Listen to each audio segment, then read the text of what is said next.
Usted está escuchando Notimundo, periodismo objetivo, responsable y equitativo.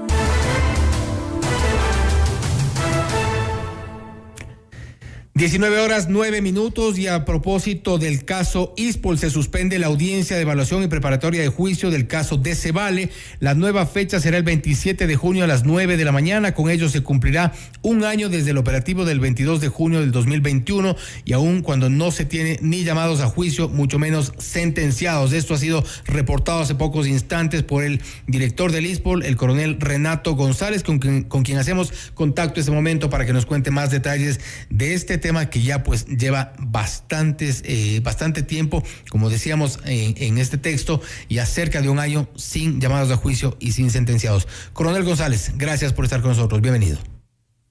Buenas noches, Fausto, y por su intermedio a todos quienes nos escuchan.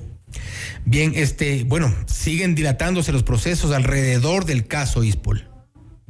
Sí, lamentablemente estas son las circunstancias que estamos expuestos, no de ahora. Llevamos ya varios meses en esta lucha que sabíamos que iba a ser incansable, que estamos expuestos a todas estas circunstancias que se van presentando y que lo que hacen es demostrar la lentitud de nuestro sistema procesal. Mire que ya se va a cumplir un año de los operativos, tanto en la intervención al Decebale como a Citadel. En el caso de Citadel tenemos a dos llamados a juicio que fueron los eslabones más débiles, Luis Álvarez y Gonzalo Navarro, y los más importantes, Oriana Rumbea y Javier Neira, salieron con un dictamen de sobreseimiento. Luis Álvarez, que entre paréntesis, él sí está procesado en Estados Unidos. Sí, pero por eso mismo son las personas que no están aquí. A ver, se cortó la comunicación. Ahí estamos nuevamente. Sí, le escuchamos. Y les decía que Luis Álvarez, que está en Estados Unidos, que va a pasar corte el 16 de junio, habiendo asumido su responsabilidad, pero que no está en el país, y lo mismo Gonzalo Navarro, es decir, las personas que no pueden ser detenidas en el Ecuador.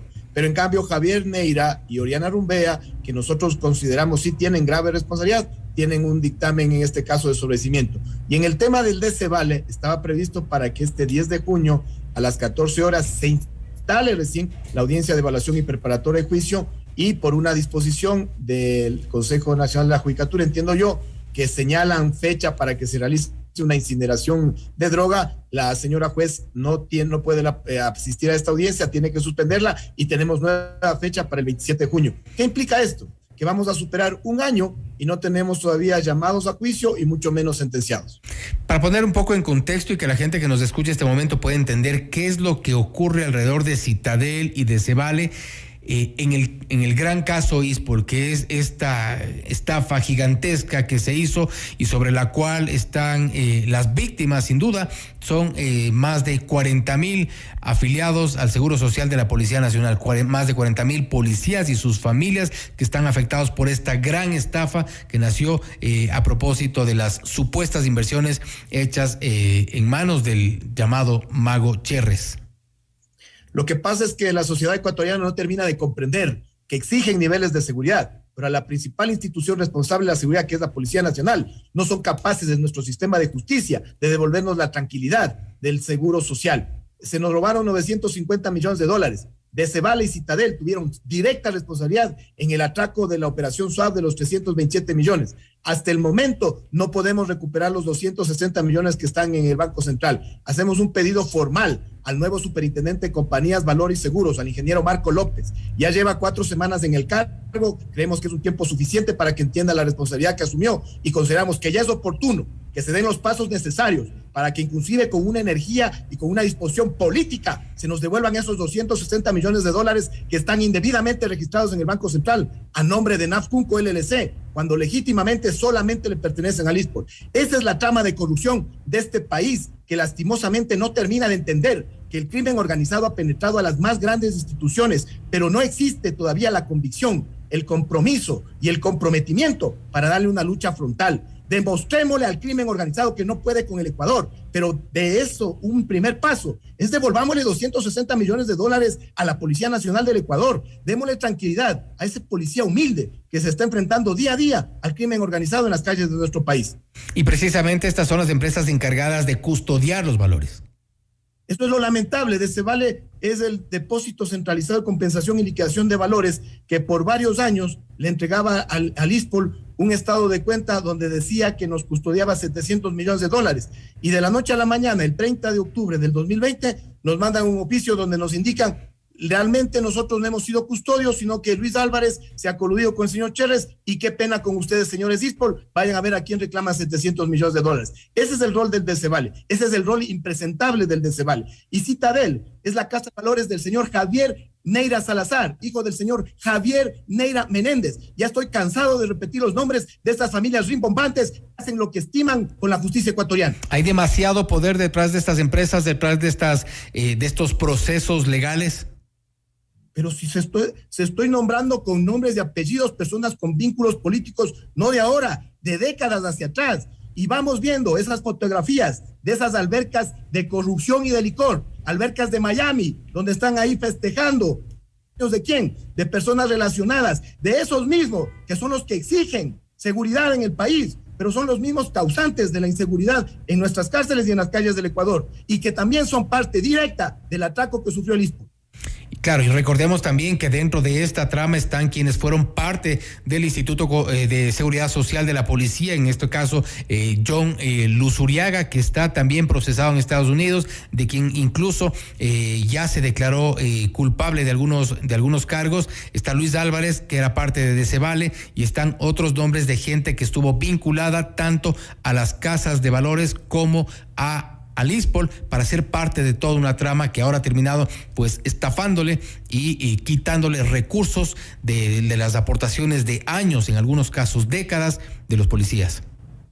Así es, Fausto. John Luzuriaga, que era el director de riesgos del ISPOL, que debía haber sido el primer escudo protector de los recursos, realmente era un sinvergüenza, un delincuente que lo que hacía es estar ubicando capitales en empresas inclusive cuestionadas. Pero no era él solo, era toda esta estructura con la complicidad de la Superintendencia de Compañías, Valores y Seguros de la época, de la Superintendencia de Bancos, del mismo Banco Central, del Ministerio de Economía y Finanzas, del propio Ministerio del Interior, de la República, porque no me pueden decir que una presidencia que manejaba absolutamente todo en este país no sabían que de la noche a la mañana 327 millones de dólares que eran del ISPOL en bonos de deuda interna cambiaron de titular y pasaron a ser de un banco internacional también muy cuestionado como es del Citibank, que en el año 2020 recibió una multa de 400 millones de dólares por la Reserva Federal de Estados Unidos por tener controles muy laxos, y que otra multa recibió en España, y que en el caso del ISPOL tiene directa relación para habernos despojado de 327 millones de dólares en bonos de deuda interna. Todo esto es crimen organizado, y como ya vamos viendo, fueron varios años de estas estructuras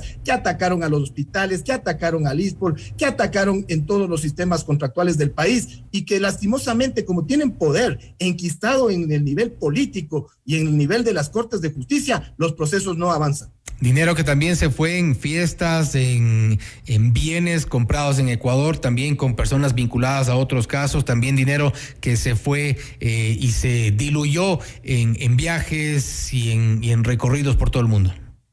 Lo que le dijimos desde un momento, lastimosamente no se va a poder recuperar todo, porque mucho de ese dinero se gasta en estas fiestas, en cruceros, en viajes, en todo lo que vemos, inclusive ahora con fotografías, porque las fotografías son muy evidentes, son muy elocuentes, son personas que tenían un estándar de vida bajo y que ahora, discúlpeme, les queda corto o nazis para el nivel de vida que ellos se dan. Pero ¿de dónde vienen? ¿Cómo justificaron? Y una vez más, ¿dónde estuvo Leopoldo Quirós Rumbea, sobrino de Oriana Rumbea, para detectar estas operaciones inusuales? Si usted va a abrir una cuenta de ahorros en este momento, le hacen llenar un formulario que le dura casi hora y media, pero estas personas que movieron varios millones de dólares no tuvieron ni siquiera un informe de operaciones inusuales de la UAF.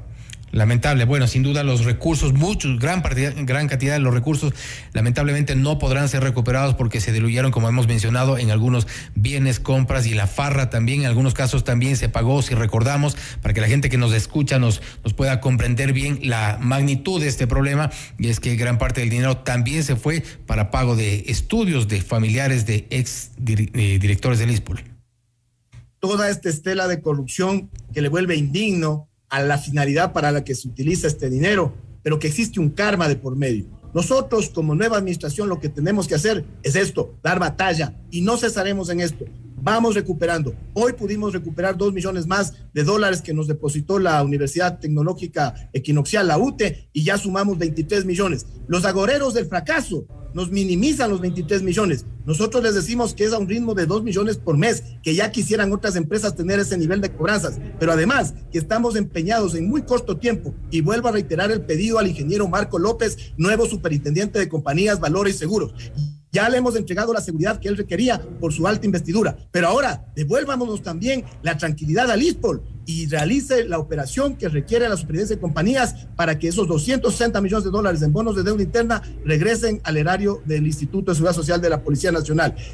Se marcaría un hito internacional. Se está desperdiciando inclusive una importancia política para demostrarle al crimen organizado que como Estado estamos unidos. Bueno, sin duda, el caso de Cevale, que hemos informado hace pocos instantes, es uno que forma parte de toda esta trama gigante de corrupción y de estafa a los recursos del ISPOL. Coronel González, gracias por estar con nosotros. Muchas gracias, Fausto. Una buena noche a todos los ecuatorianos. Gracias, ha sido el coronel Renato González, director del Instituto de Seguridad Social de la Policía, contándonos sobre un nuevo diferimiento en una de las audiencias del caso de Cevale, que rodea, pues es parte de uno de los casos que rodean al caso ISPOL, de esta gran estafa de $950 millones a los recursos de los afiliados